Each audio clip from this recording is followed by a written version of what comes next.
A new study is changing how we understand celiac disease. Most people think celiac damage stops once gluten is removed, but this research shows the gut may still be under stress. Inside your cells is a process called autophagy. It acts like a cleanup system, removing damaged material. In celiac disease, this system does not work properly. Waste builds up and inflammation increases. Researchers studied tissue from patients and lab-grown gut models.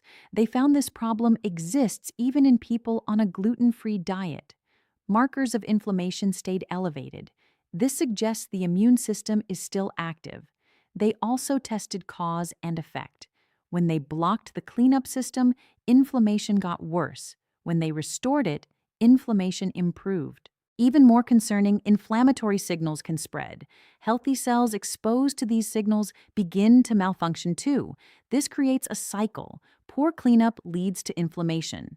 Inflammation further damages the system. The takeaway is clear. Celiac disease is not just about gluten exposure.